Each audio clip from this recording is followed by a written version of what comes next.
My name is Bigfoot. I fly a spaceship. You might not see me unless you're patient. Yeah, catch me in my saucer. Yeah, catch me in my UFO. Baby, I'm a monster. Yeah, maybe you don't know. My name is Skunk Ape. I smell like bad stuff. Except on Sundays I work at NASA. Yeah, catch me in my salsa. Yeah, catch me in my UFO. Baby, I'm a monster. Yeah, maybe you don't know. My name is Sasquatch. I'm still on my space. And when I blast off, I transcend time, space. Yeah, catch me in my salsa. Yeah, catch me in my UFO. Baby, I'm a monster. Yeah, maybe you don't know.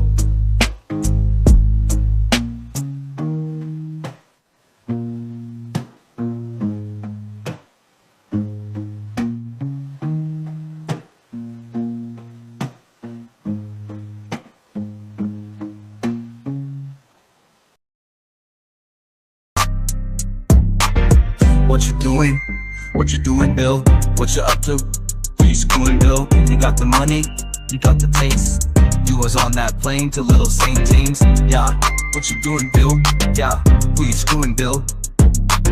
You buying farmland still? Training mosquitoes to kill? What you doing? What you doing, Bill? What you up to?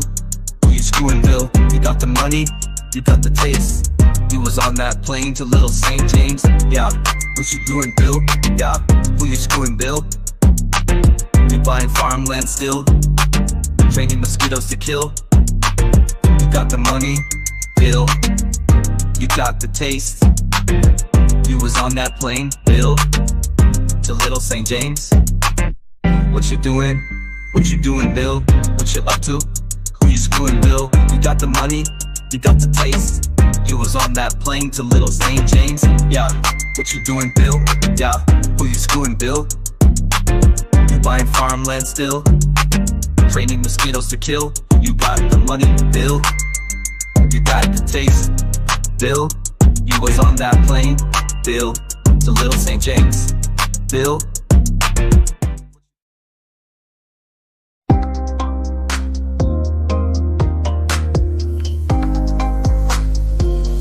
Let's join a cult, let's join a cult. I heard that they got sex rituals. Let's join a cult, yeah, let's go join a cult. Anyone that will take me, let me join your cult. Welcome to the cult, caught you chasing fame. Welcome to the cult, you're in a twisted game. Welcome to the cult, run by the CIA. Welcome to the cult, we'll make you change your name. Now I'm in a cult, who expected this result? Got more chores than orgies and there's no sex rituals. In this cult, I'm stuck and sick of being in this. Join a cult, let's join a cult. I heard that they got sex rituals. Let's join a cult, yeah, let's go join a cult. Anyone that will take me, let me join your cult. Let's join a cult, let's join a cult. I heard that they got sex rituals. Let's join a cult, yeah, let's go join a cult. Anyone that will take me, let me join your cult. Welcome to the cult, caught you chasing fame. Welcome to the cult, you're in a twisted game. Welcome to the cult, run by the CIA. Welcome to the cult, we'll make you change your name. Now I'm in a cult, who expected this result? Got more chores than orgies and there's no sex rituals. In this cult, I'm stuck in a cult, let's join a cult. I heard that they got sex rituals. Let's join a cult, yeah, let's go join a cult. Anyone that will take me, let me join your cult. Let's join a cult, let's join a cult. I heard that they got sex rituals. Let's join a cult, yeah, let's go join a cult. Anyone that will take me, let me join your cult.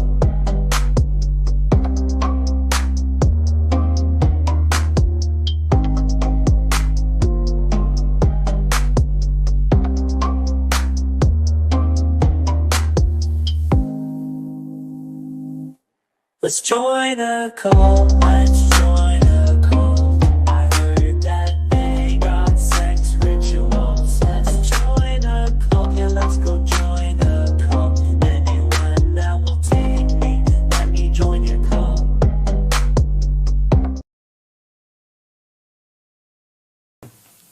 It's all my control. Yeah, it's all my control.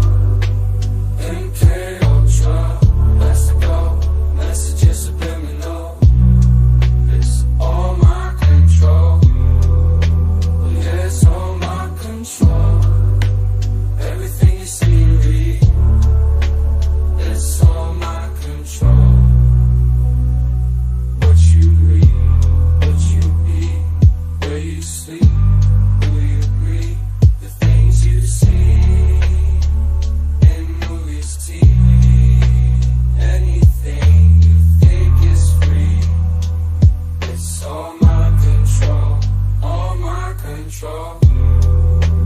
Yeah, it's all my control. MK Ultra, let's go. Messages subliminal. It's all my control. Yeah, it's all my control. Everything you see and read, it's all my control. Everything you see and read, it's all my control. Books we teach, those rules we preach, is it really free speech? Or is it all just my control? Is everything really my control? All my control. Yeah, it's all my control. MK Ultra, let's go. Messages subliminal. It's all my control. Yeah, it's all my control. Is everything really my control?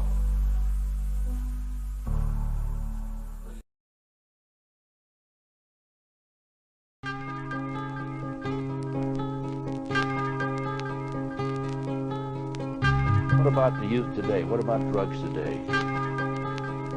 What about corruption of the morals of our youth? The CIA is the biggest drug dealer in America, has been for years.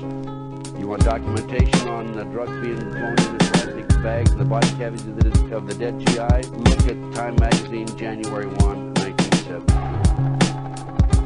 What's going on in America today? Their plot, their plan, their conspiracy remains invisible. The Black Rose is the code word for this. It's a clandestine group of U.S. government operatives, primarily the CIA, which has for many years run illegal drugs and arms operations in both Southeast Asia via the Golden Triangle and the Middle East via the Golden Crescent, funded by the British socialist-based Russell Trust Drug Cartel.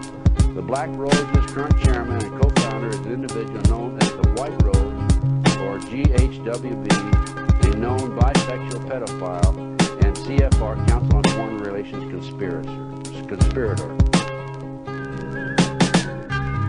These are the people that run the world. These are the Illuminati. Very simple.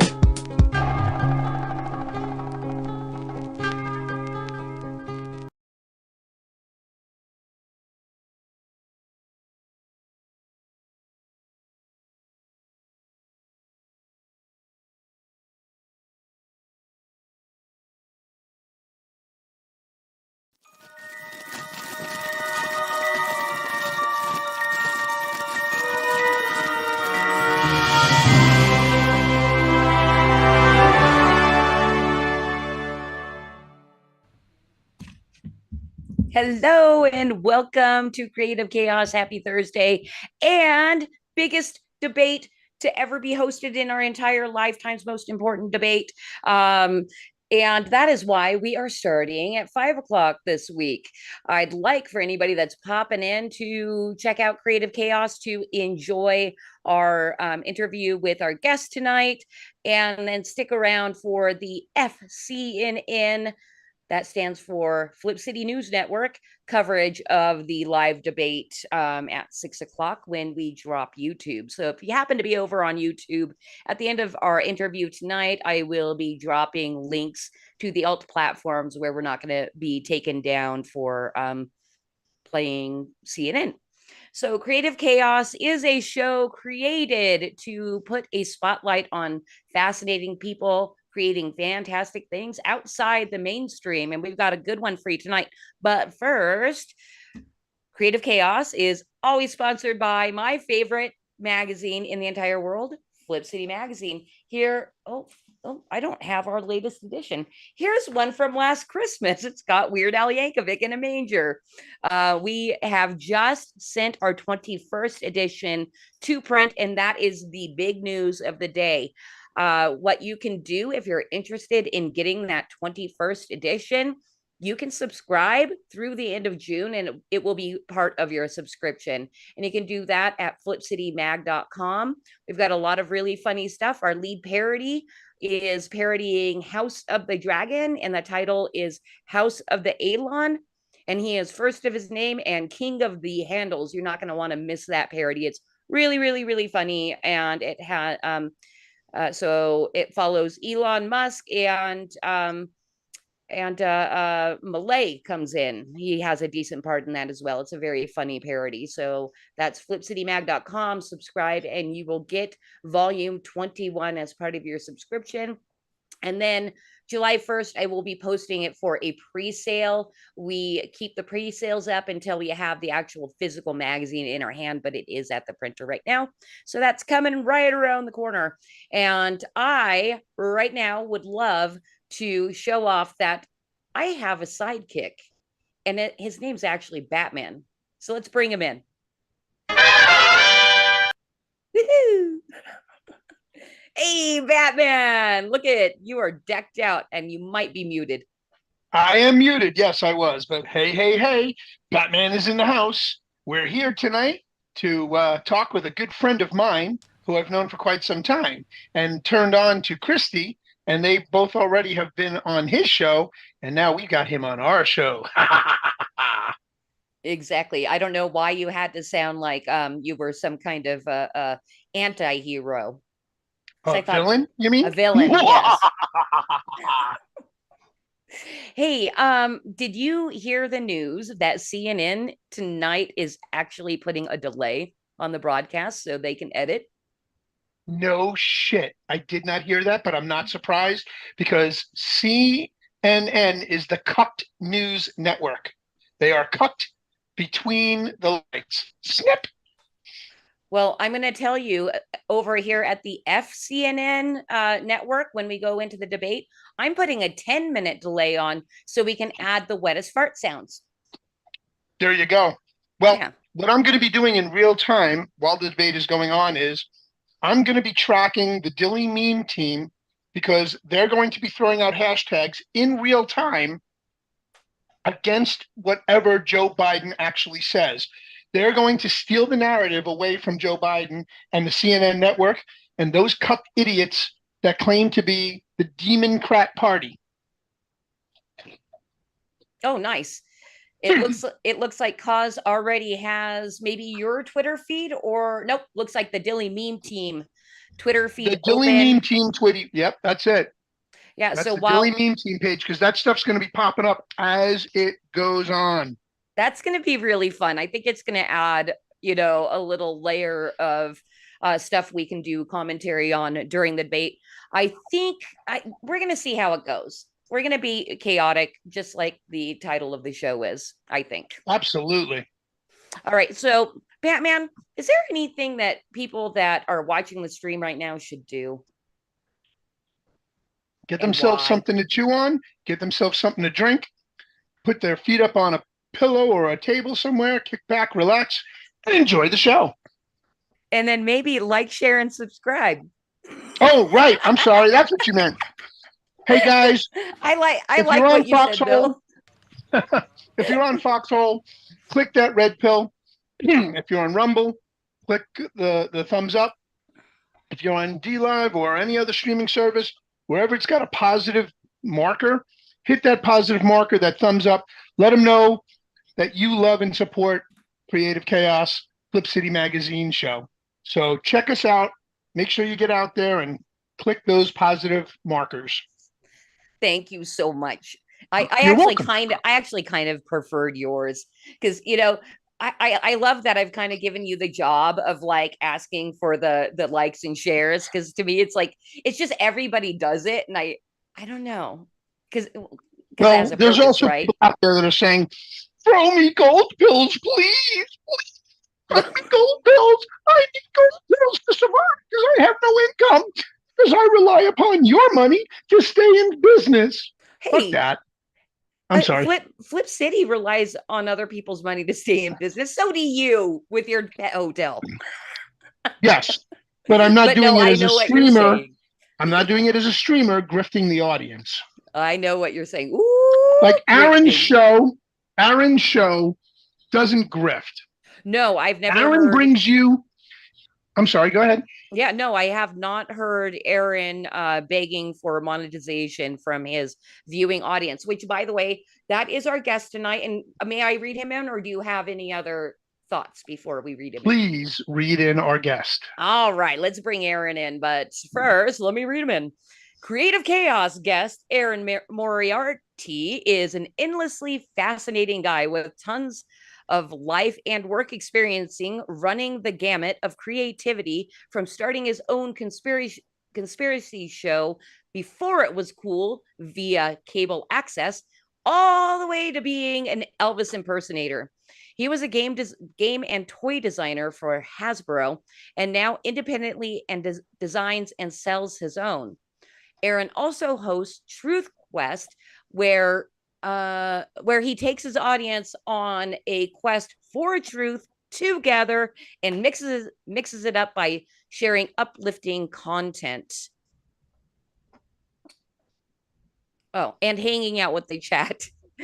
He once wrote a script about a time-traveling superhero that was almost made by Ridley Scott. And tonight, we're just going to hang out and see what kind of weird and wonderful conversations we'll have. Let's bring in Aaron. Hi, Aaron. Well, hello, everybody out there in TV land. Can we go on a quest for truth together tonight? Sure, we can. Okay. I forgot I wasn't going to be on camera and that we were showing pictures because I wanted to do your little thing for truth together. You like that? I love it. I love it. You know, and that brings me to my very first question. I think we touched on it when we had a quick phone conversation, but I've been watching a few of your truth quests, and it's tremendously positive, and it's quite clear your audience loves you.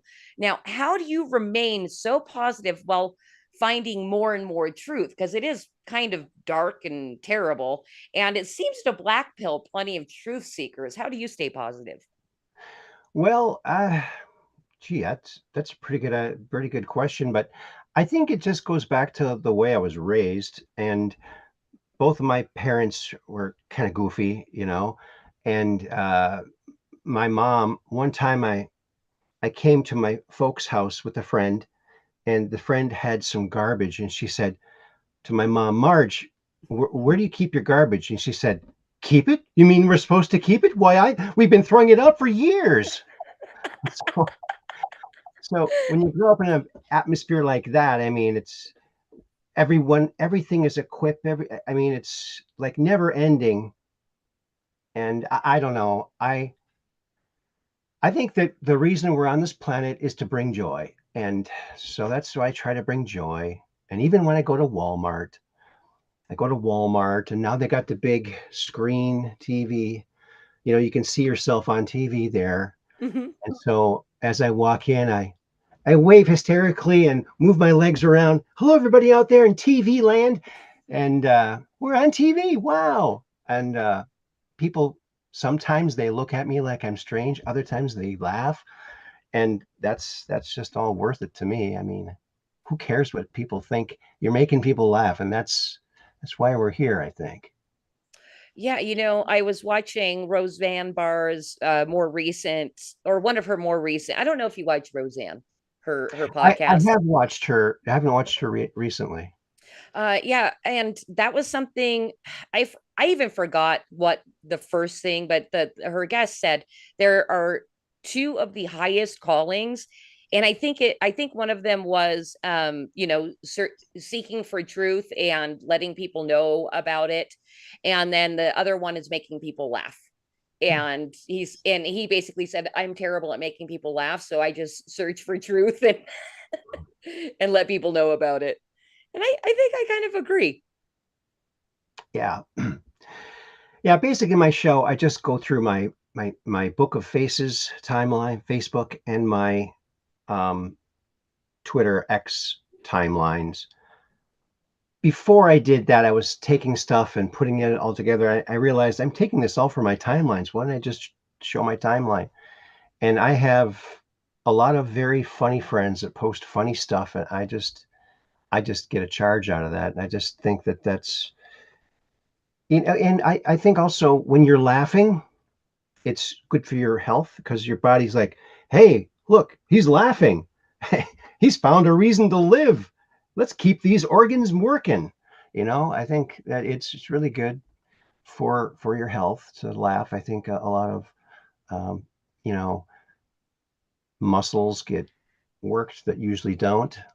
And so yeah, and when I was a kid, I was a paper boy. And so I went to my mom once, and our whole family, we're all joking all the time. And I said, Mom, if I'm a paper boy now, when I grow up, will I be a cardboard man? That's cute. I like that you said laughing works a lot of muscles you don't usually use. One of my favorite things is laughing so hard my sides hurt, Mm-hmm. and I'm like, I need to do more sit-ups or just laugh more. Hey, Yeah. I don't know if you noticed, but it looks like Batman froze on us, and I just love what that image that froze on. Do you see that? Yeah, or he's a really good actor. Yes. Yeah, we have a Bruce has turned into a wax statue of himself. Maybe he'll come back later. Well, something else, and I haven't really talked about this with you privately, but I think is really cool, is you were, or maybe you still are, an Elvis impersonator. How did that happen and why? Well, oh boy, wow. We got to go way back to tell that story. Um, well, like when I was a little kid, we were moving around a lot. My dad was a tool maker. By the way, here's one of the things he built a tool for. It's a plastic spring. Oh, where'd it go? But he just broke it. no, it's made out of Teflon. I don't think it can break. But so we were behind a grocery store picking up boxes because we asked the people if they could get us some boxes because we were moving again. And so I took this one box, and I'm just a little kid, and there was records, 45 records in there. And I said, "Oh, this box isn't empty. It has records in it." He goes, "Oh, we changed to tapes. You can have those." Wow, really? And we had like us three kids had our own little record player upstairs. And so I was pretty charged about that. And turns out there was a lot of Elvis Presley, Buddy Holly, Little Richard, Chuck Berry, Ricky Nelson, really cool songs. And all throughout the 60s, that's what I listened to. And I just was so like in love with that music. It was so basic and so energetic and so happy. And the beat, it compared to the 60s, it just didn't, to me as a kid, I liked listening to those records. And I remember there was a Chuck Berry record that had 4 songs on it. It had 2 songs on each side of the 45. I thought that was pretty darn cool. But yeah, so I really liked that music, and I really liked Elvis. And when I found out what Elvis looked like, I started drawing him, and I would draw him and paint him. And then as I was getting older, people would like say, "Hey, you kind of look like Elvis." And now in school, we had Back to the 50s Day, which was my favorite day. You could slick back your hair and wear cool clothes and just, be back in the 50s, which, I thought was the perfect era, the era of my father, and there he is right there. But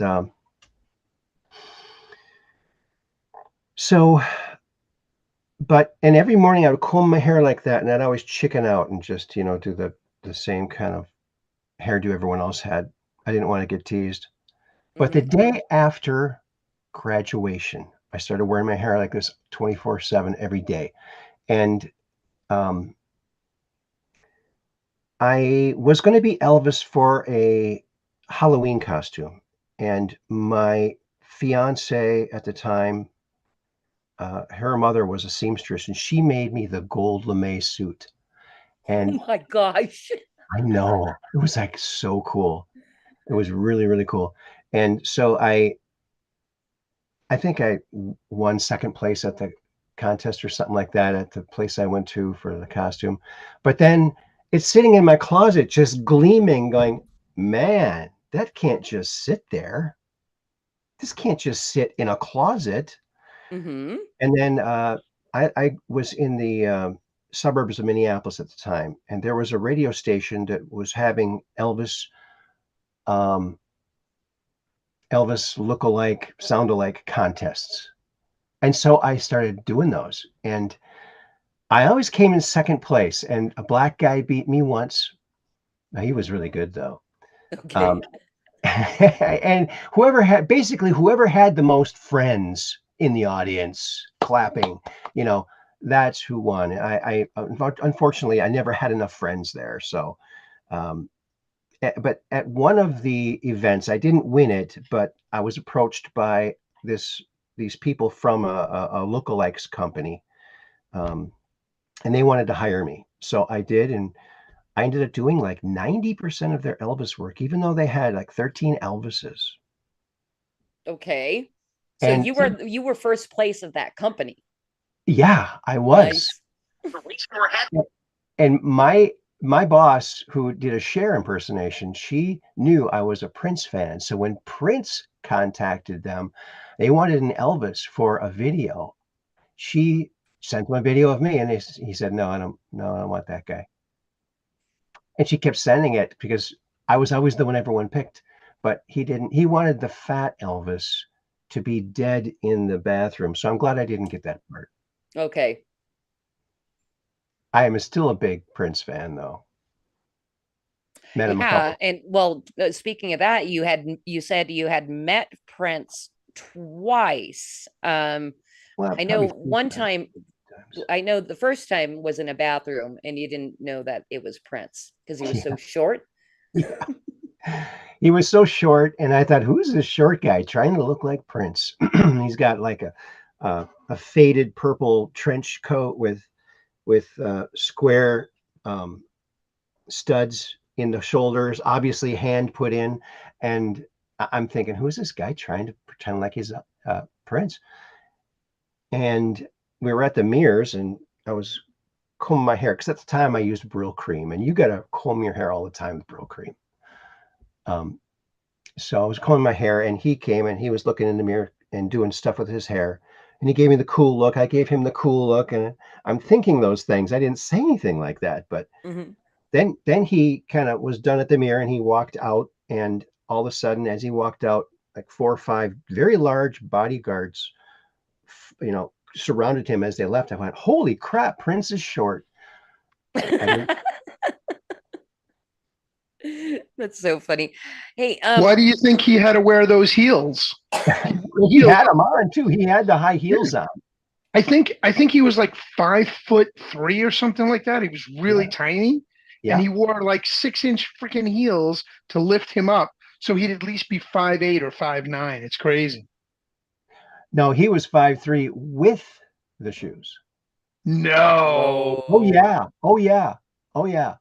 Because I'm Holy 5'8". If crap. he wasn't anywhere near me, he was wearing the high heels. That's amazing. I had no idea. That's Actually, crazy. I was 5'8 3/4" as I was growing up. That was the highest I got, and it was the same for like couple months in a row. I thought I'm just gonna quit. I was hoping to get to 6 foot, and then like about a year later, I thought, well, I haven't measured myself, and maybe I grew. So I measured made a mark on the wall. I measured it. Went, whoa, 5'11". Wow, I'm 5'11". I thought that can't be. I better check it again. I went, wait a minute.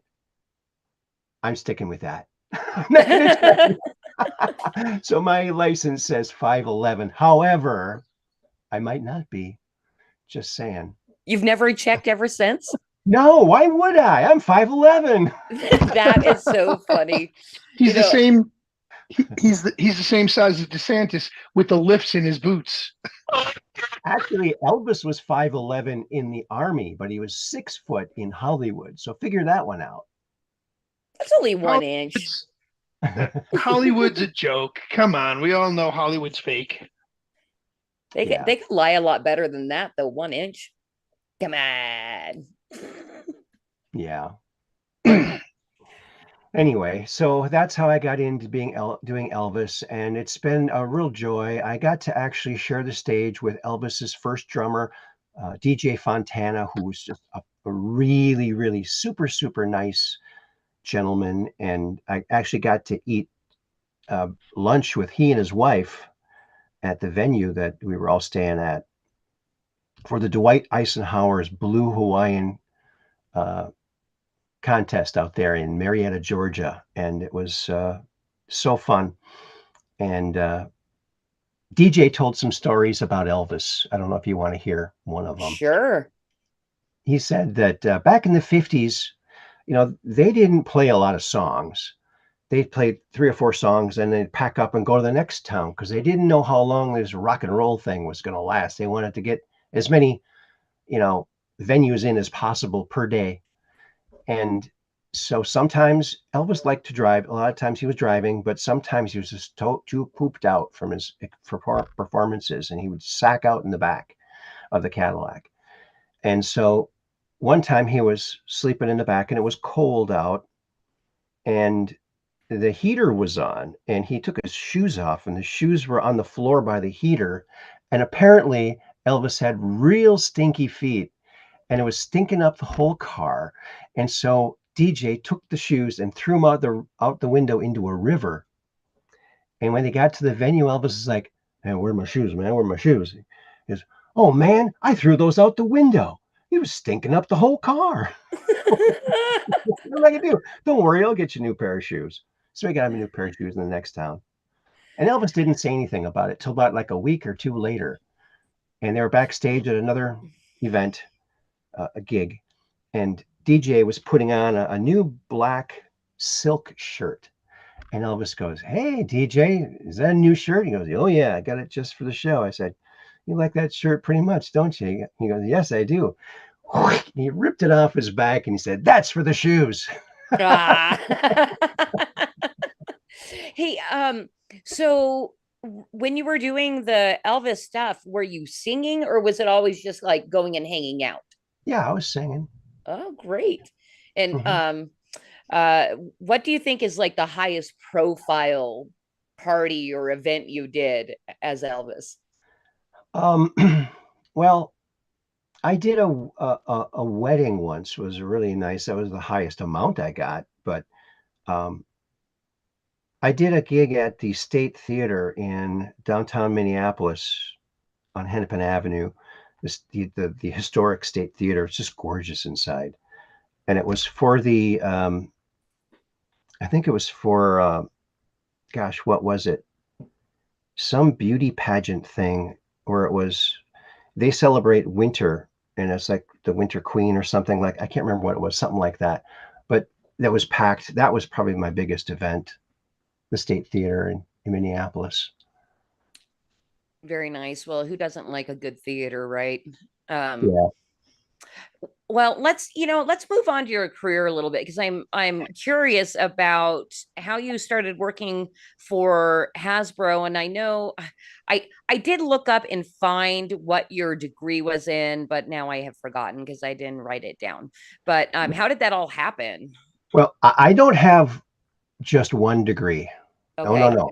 Oh, no, no. I don't have just one degree. I have 98.6 degrees and even more when I got a fever. Mhm. There you go. There is your classic Aaron joke. You've got a lot of them. Dad jokes are going to save the world with memes. Dad jokes and memes are going to save the world. That's what I think. Yeah, For a and moment. Flip City Magazine. Yes. Well, Flip City is like a mag of memes, isn't it? Mega memes. Well, yeah, it has been described as a magazine of memes, but they're all original. But that's kind of like just saying we're old school satire, comic satire. That's what we are. But for the youngins that don't know what that means, I guess the best description is it's a magazine full of memes, but they're all original. You haven't seen them before. Yeah, and cartoons and fun drawings and Yeah. good humor, like Mad Magazine used to be before they turned woke. Yes, and then quit publishing new stuff. Not that anybody, I'm sure there was plenty of people that wanted to see what they're saying, but yeah, basically, not real satire anymore. Real soft stuff, not going for the jugular like satire should, in my opinion. Oh, really? Oh, interesting. Yeah. It should bite. Don't you think satire should bite a little bit? Yeah, yeah, I think so. Well, yeah. So back to starting work with Hasbro. So was that something that you just applied to go do? And I'm just interested in how being a toy and game designer works at a big company like that.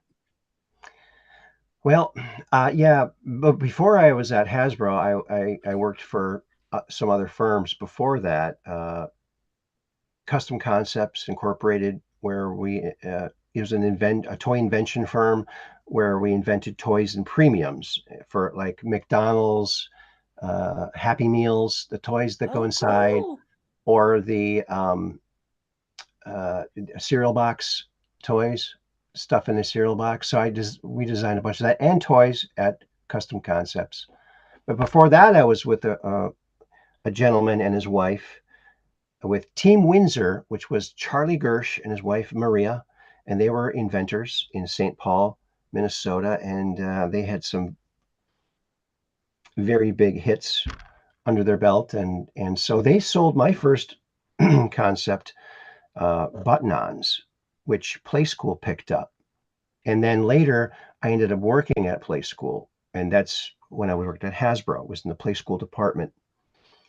But I did get to work on the Transformers, the Triple Changers, which, Triple Changers changed into three different things, like a robot, a car, and a jet, So those were really cool. I didn't do the actual design on them. All I did Mhm. was pick the colors because they were already made in Japan. And Okay. so Hasbro had a bunch of already tooled toys to choose from. And it's funny, they had to pass on many of them because they had very large, like phallic type protrusions. The Japanese, a totally different market, and so yeah, so it was a little bit more tame in the U.S. But so that was pretty interesting looking at all that. But I also worked at a daycare before I got the job at Hasbro. And at the daycare, GoBots had just come out by Tonka, which I grew up in the town that Tonka started in Mound, Minnesota, by Lake Minnetonka. And oh gosh, I lost track of my thought. The preschool. Oh yeah. So the kids brought their toys. bring their toys in, but they'd put them in their cubby. And the kids brought their GoBot. So what's that? It's my GoBot, my GoBot. Well, after the Transformers came out, like about 3 or 4 months later, with their much superior cartoon and ad campaign, now those kids came with those same GoBots, and now they weren't GoBots anymore. They were Transformers. Okay. So, but yeah, I was actually at the daycare, and it was a very hectic day, and I was in the back office, and kids were just, it was just chaotic and hectic. And I got a call from human resources at Hasbro. I know you're at work. Can you talk? Yes, yes, I can talk. I can talk. Please get me out of here. So But you were at the preschool for a little bit, weren't you? At least a couple of years. yeah, I was at second preschool I worked at, or daycare, and yeah, because I got my first daycare job. I didn't even realize daycares existed. I didn't even think of it as a job.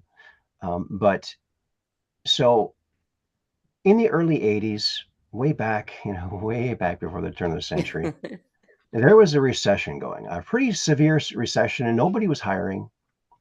And so I was unemployed for 6 months. And so Rudy Perpich, the governor of Minnesota, started a work program so that you could have a state created job, get out in the workplace, make some money, and get yourself, in the workplace again, And so I did. And I wanted to work at a toy store. I said, okay, do you have anything in a toy store? And the lady goes, well, no, but I said, I'm a toy inventor and I'd like to, stay around toys. And she said, well, we have openings as a daycare assistant. Maybe you could test out your toys ideas with the kids. I thought, oh, that sounds good. I'll try that. And on the first day, I go in Alice Smith Elementary School in Hopkins, Minnesota, and there in the classroom there in the after school class was my cousin. Yeah, my cousin, my aunt's son, Pat Oh, really? Pat Shebick. He was a second grader. Yeah. So that was kind of cool. That was really kind of cool. But I started making all the decorations and the characters and all the stuff on the walls, in the room. And one of the ladies there who was a teacher for the gifted children, she came and said, hey, I see what you're doing here. Would you like to teach the gifted kids some classes? And I said, well, I don't even have a degree, 98.6 of them.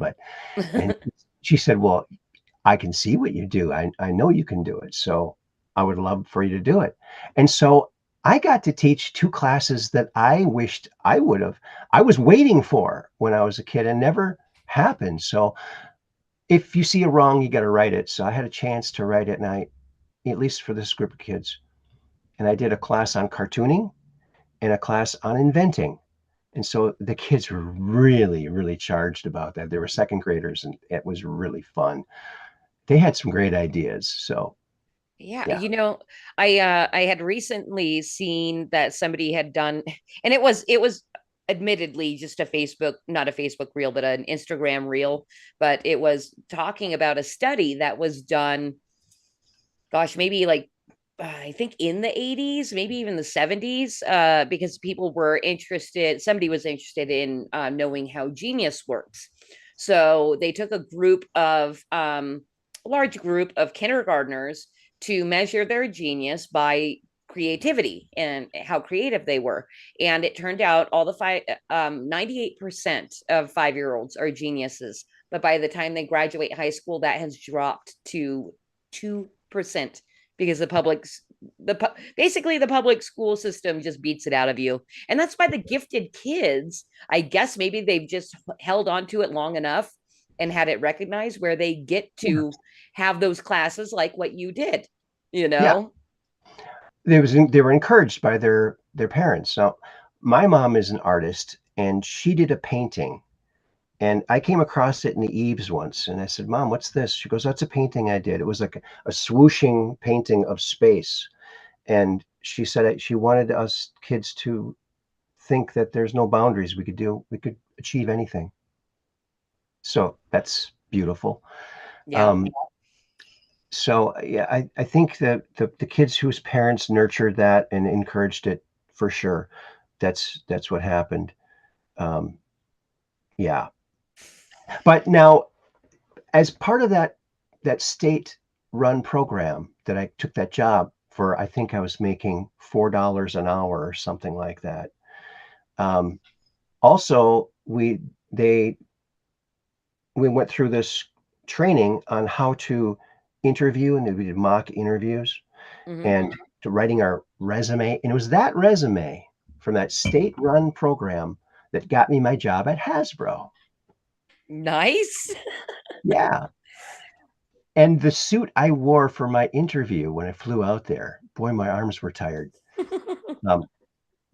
I only paid a dime for, because I'd got it at a garage sale, and all you can stuff into a bag for $1, and I got 10 suits in there, and so I wore a 10-cent suit, and I got a job at Hasbro. Very nice. Very nice indeed. You know, I'm a huge thrift store fan, and yeah, I'm not a stylist or anything like that, but I sure do like a good deal. Yeah. I love thrift stores. Love to go to thrift stores. Oh yeah, this shirt here I paid $1 for. Yep. Yeah. When my girlfriend Yeah, comes in, Mhm. when my girlfriend comes into town, when we're down in Florida, there's like 12 thrift stores in and around the Gainesville, Florida area. And we'll take 2 days and we'll just go shopping and peruse through. And we'll wind up with some like great outfits. We'll literally not take a suitcase full of any clothes, and we'll go home with full suitcases full of clothes, or we'll leave stuff at the Florida house, because it's like crazy how many pieces of clothes we get. And we get like full wardrobes for less than like $50. It's insane. Wow. Yep. I am actually due a thrift store trip, but go on. No, I wanted to expand a little bit. I wanted Aaron to expand about how he got into the games. I don't know if you were planning on touching on that, but Tetrahan, what's the name of that game you created that you were doing Yes. Yes. Tetragon 2, yes. It's a great game. That is amazing. I need to get one of those from you. Okay. We talked about that and I never followed through. So I have to send you money and you got to send me a copy of the game. Okay. But tell everybody how you came up with that, because that's a really cool story. I like that. Okay, so I was part of this group called Elvenbosch, and that was a group of inventors in the Minneapolis area. And we would invite companies to come to Minneapolis and put themselves up at the embassy suites, and we'd all have our turns to show product to these big companies and maybe sell a concept and make a fortune. So I was talking to Ravensburger before they came to town, and they had a wish list. Some companies gave wish lists, what they're looking for. And they said, we're looking for a 2-player strategy game, abstract strategy. I thought, oh, I love 2-player abstract strategy games like checkers, chess, Pente, Othello, Go, and games like that. I love, and Stratego, and Battleship. So I just love, well, that's not abstract, but it's a strategy game. But I thought that's a challenge. I took it as a challenge. And normally it takes a long time to develop a game. At least for me, it always took me a long time to develop a game. But so I sat down and I thought, well, I got to think of a game to present it to Ravensburger, big European company, which they have great presence here in America too. And so it would be a really good opportunity. They do really high quality stuff too. Even the boxes are really quality. Ravensburger, they make puzzles and games. And so I took a piece of card or tag board out and I drew lines both ways. I made a grid and I thought, well, that looks like checkers and chess. That's too close. So what if I make diagonal lines? So I make diagonal lines. And then I thought, well, that looks more interesting. I thought, well, what's going to happen now? Because I can't put a round piece on a square now. It's like in triangle shape. So what am I going to do? Well, maybe the shapes are triangle. And it just fell, everything just fell right out of my head. And it was so easy. It was like, so I think I was like channeling this from an ancient, I think it's an ancient game, possibly, because it was Okay. just, it was, this has never happened. I've never, ever, ever been this lucky to have. And so I thought, well, okay, the pieces are triangle. What's the object? I thought, well, maybe it's to make a square, or maybe it's to make two squares. I thought, okay, I'll make it up. I cut all pieces out, and I thought of the instructions. I thought, I played it with myself, and I thought, wow, it works. I only had to tweak one little thing, part of the instructions, and the instructions are one page, one page, and it worked. And it's like amazing. And when you play this, you can. There's a warning on here. Warning: your personality may show while playing Tetragon, and it does. Okay. It totally does. I did demos, and I was selling these and doing demos at different game stores around Wisconsin and Minnesota, and I was playing a neurosurgeon, a brain surgeon, and he just kept attacking. Now you can't. There's no capturing, and there's no jumping. All you can do is build or block. And he was just attacking me. I just went behind my own line and built my two. He never built anything. And then Oh. so that I beat the brain guy. But then I think one of the very next people I played was a 4-year-old girl, and she whipped me. And and like I'm like, whoa, Oh, okay. that's really interesting. So I, the brain surgeon, what as far as personality showing, he was just an aggressive guy. yeah, it was like his personality was showing. He was an aggressive. You don't want an aggressive. I think he could probably make a deal with the 4-year-old. She could probably do all the surgeries, and he could split the money with her because she's not old enough. Maybe I don't know. She was smarter than he was. Yeah, I can see that game being just very attractive to such a wide range of people, especially if a 4-year-old could play it and beat an adult. And the one page of instructions. And I don't know, Aaron, if you follow like kind of the gaming trend. Yeah, great box too. And you've made this independently and sell it yourself, right? If somebody wanted to pick one up, how would they do that? Well, they aren't anywhere right now. They were in a few stores, but the COVID um, thing, the COVID scare, just all these little stores, they just went away. The It's really sad. The It, scamdemic closed It up is all the sad. mom and pop stores. it's part of the plan. They don't want us to have companies. They just want us to have jobs. Yep. So yeah, and I noticed that going around selling these. Um, the smaller the town, the more sales I got. The bigger the town, no sales because the owner isn't there. They get all their stuff from the distributor. You Right. can't get in the distributor because you only have one product. So, or a couple products. I had a couple products. But yeah, this is a great game. It only takes 5 minutes to play sometimes, and it's just great. An intriguing and alluring game for thinking people. Easy to learn, hard to master, a modern classic, and made in the USA. Yep, that's pretty much it. That's a It's a really great game. great elevator pitch, by the way, too. Oh, thanks. Yeah. How Appreciate it. long did it take you to come up with that, or was that also kind of divinely, or uh, it existed in the past, so it just came to you? What do you mean, the packaging? No, just that real quick elevator pitch. Um, I don't know. I think I am a toy inventor, so I'm used to pitching ideas. You know. Right. All right. So nowhere. So you heard it here, folks. This is so exclusive. You cannot pick it up anywhere unless I'm thinking they find you on social media and Yeah, DM you. So I'm sure sure. you wouldn't say no to money if you have some copies sitting around, right?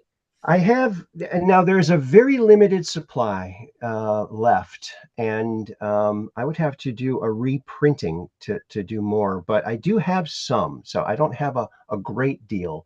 It's not like, uh, yeah, Well, so, don't worry, Aaron. I think maybe 5 people watch this show, so they're not going to come beating down your door. I promise. oh, oh, good. I don't care whatever else you sell, you have to save one for Batman. Okay. All All right. right. You heard it here. Well, guess what, Aaron? I think it is time for us to go into our first segment, and we may, because actually we're going to only do 2 segments tonight because we don't want to miss that great debate that will be censored by CNN. So first, let's head into conspiracy corner because I've got some questions for you. I wanna live with a conspiracy girl. I could be prepping the rest of my life with a conspiracy girl. Those weren't even. Okay, so I have my super protective tinfoil hat. Eventually, I'll have an actual corner to go into with one of those investigative boards. Do you have your very own hat, sir? Please, let's see this. Wow. Wow, that is amazing. Okay, cool. You are protected as well. So I had mentioned in your read-in that you started a conspiracy show on via cable access, which was kind of before it was cool.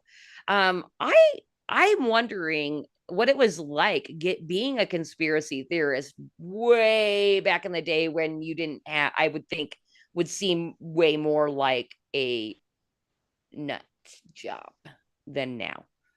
What was that like? Well, I did cable access shows in Minnesota, Mound, Minnesota, at Cable Access Channel 20. We did a show called XTV, Extreme Television, Minnesota's only music video showcase. It was all bands from Minnesota that we featured, and we had a VJ that would fade in and fade out and screaming computer graphics in the background. This is the early 90s. And we also did a show called Space Cadets. There are no sissies in space.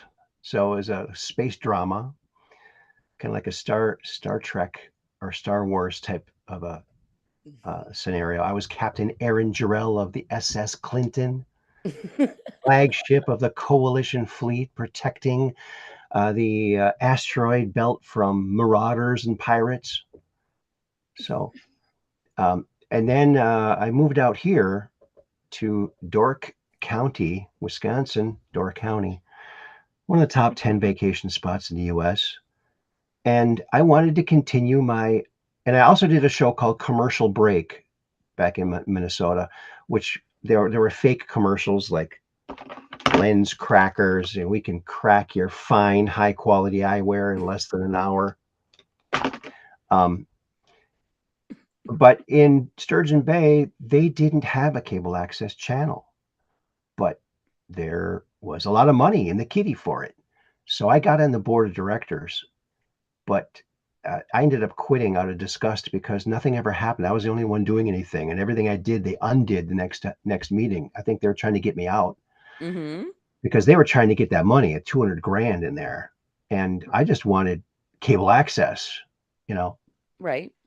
So I quit out of disgust, and about a half year later, it starts up and they're having shows. And I thought, oh, this is my opportunity to do a show. And I wanted to do a stop motion show with the Love Bugs, some characters I created. But in the meantime, I thought, well, I could do a talk show. I always wanted to do a talk show. I'll do a talk show. I'll do the UFO show. I'll do a UFO show and have people call in or people come in, but no one wanted to come in and talk about what they saw, but they did call in. And so the UFO show aired 3 times. We had lots of calls, people talking about things they saw back in the 50s, large, like 18-mile long mothership Whoa. that the sheriff drove right underneath it, and people from two different towns saw it at the same time, and but they wouldn't come on, but they came on the and then I got a call from the chief of police after the third episode aired. He said, Mm-hmm. "Listen, Moriarty, you stop that UFO show of yours, or I'm going to throw you in jail, throw away the key, and no one will ever know where you are." I said, "But officer, don't you officer me." And he kept yelling at me at the top of his lungs. I'm not doing that justice, by the way. It was really bad.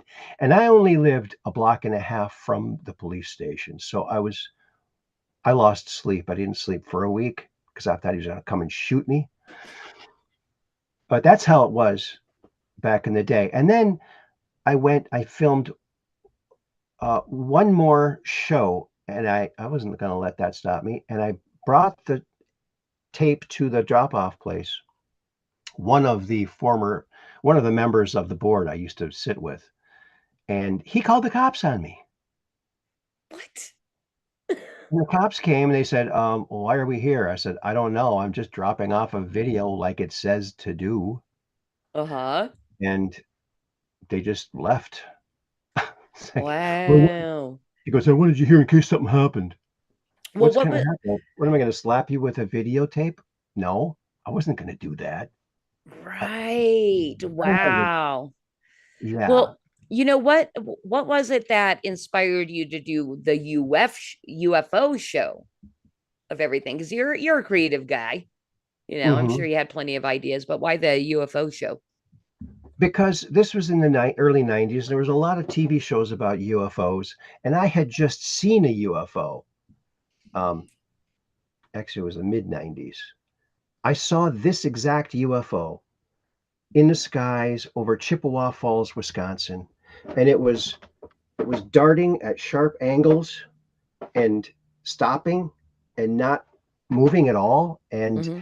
it just freaked me out. I got out of my car. I'm looking at this thing, and I was just blown away.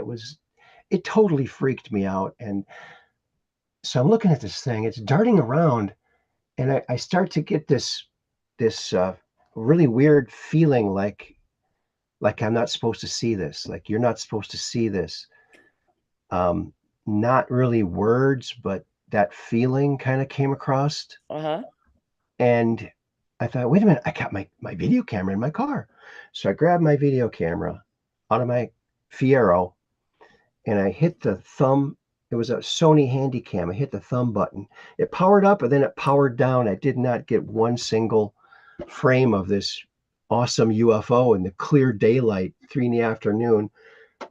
So close. It was, Oh man. if you hold your arm at arm's length and hold your finger out, that's how big it was. As big as my finger in the sky. It was very, Wow. very close, very close. That would have made some pretty good video, but that's something you hear a lot, about UFO encounters is that um electronic equipment stops working. I don't know if you are a oh gosh, Skinwalker Ranch viewer, if you ever watch that. No. No, no, It's I think Oh, you're that's not a TV guy, are you? no, I have not watched TV since way back before the turn of the century, 1998 approximately. And at that point, I didn't even have cable anymore. I just had three very fuzzy channels, and then my antenna stopped working. And then I thought, well, maybe I'm not supposed to watch TV. Well, you probably have a higher IQ than everybody that does watch TV. Well, let's go ahead and get out of Creative Chaos's conspiracy corner because I've got one more segment and we're coming up on debate time. So I'm sure there's going to be plenty of conspiracies like playing out before our very eyes in that debate itself, maybe. But our very last segment, I cannot let any guest escape without branding them with the Flip City brand. but it's not quite like the whole, perverted sex cult thing. It's actually rather fun. And I picked something very, very special out for you because you may have a talent for this. So, cause if we can bring up what I have prepared for Conspiracy Corner, I'm going to read you in, Aaron, and I've got a couple of slides that you're going to handle after this one. So, here we go. Are you cool? Are we good with this, Aaron? Yeah. All right. All right. Some readers may find the following demonstration of American icons juxtaposed with repellent pro authoritarian impulses to be distasteful. We admit to have even thrown up in our mouths once while writing this bit, and twice while drawing it. Now you can have the pleasure of throwing up in your very own mouth as we examine what might happen if music legends sold out to China. China. China. Can you see why I picked this for you? Are you loyal tonight? Elvis Presley, are you loyal tonight?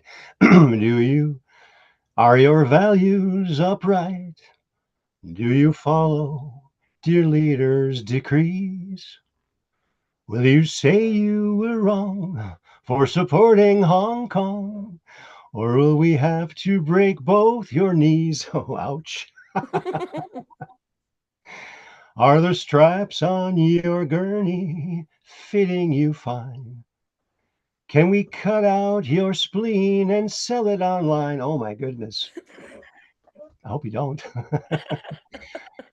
Don't you think China's great? Are you true to the state? Tell me, dear, are you loyal tonight?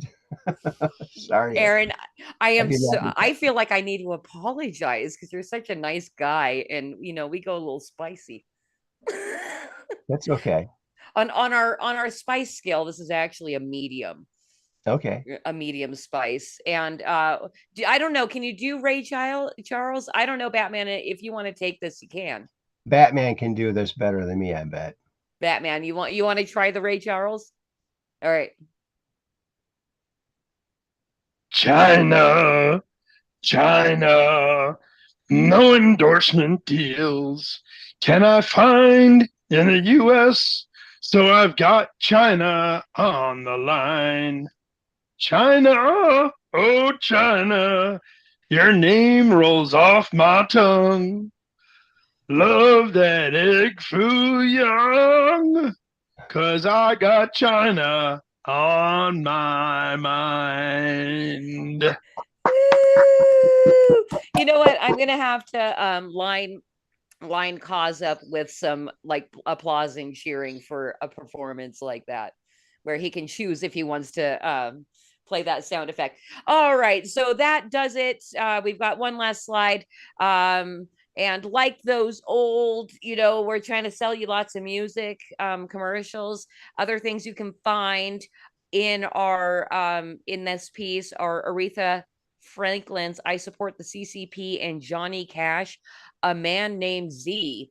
And it's available only inside issue 3 for $7.95 at flipcitymag.com. We've still got some of those on sale. And it's also part of our Halloween 3-pack. So you get 3 magazines for the price of 2, basically, if you get the Halloween 3-pack. Flipcitymag.com, everybody. I guess that works for my last plug for the magazine. I think we are real close, and I haven't actually checked in with YouTube to see if anybody popped in. So before we leave YouTube, I would like to thank X Trips. That sounds like maybe one of your viewers, Aaron. I'm not sure. Oh, Madness Comic. Did you say yes? On Rumble, yeah. Weiss123 is my friend. She's really all right.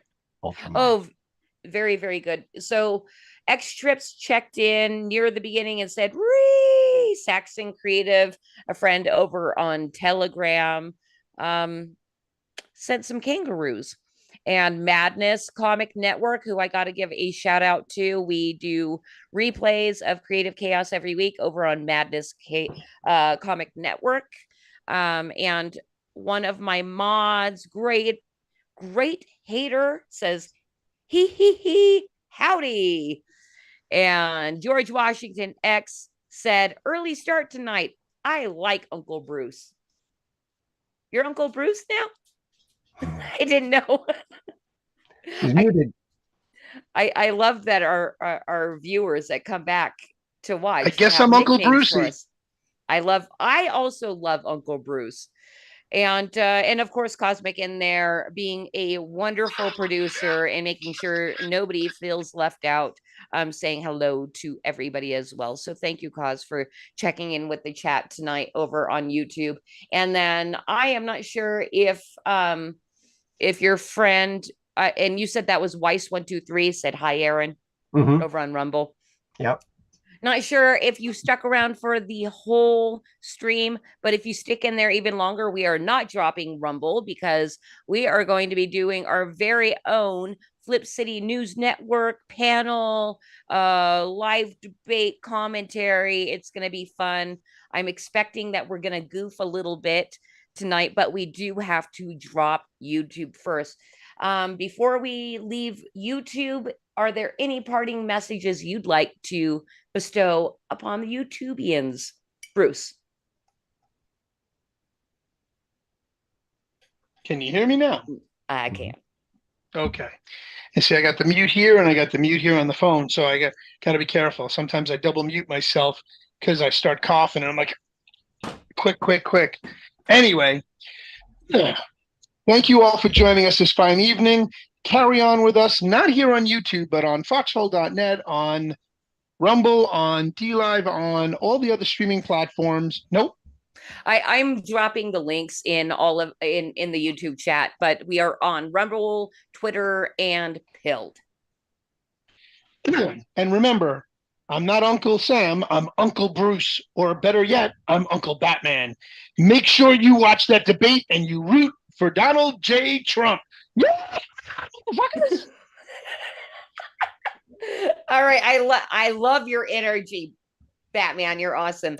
I've been working here. I've been working the Twitter already. So for anybody who wants to go on Twitter and follow what's going on Twitter, you can go to Bruce Q Wayne and follow my posts as I'm live streaming, but we're going to be doing it right here through the Dilly Meme team. We're going to be showing those memes and fact checking these assholes live in person as we watch this debate. So please check your local listings, find out when that debate starts. But in the meantime, go over to Rumble and where else again? Either Rumble, Twitter, or Pilled. And follow Flip City Mag. Yeah, and all of those are in the chat over on YouTube. We're going to be dropping that soon. And then, Aaron, any final wishes for YouTube from you? Yes, some parting advice. Peace in, and some parting advice. Use a little water on the comb. That's it. Very short and sweet.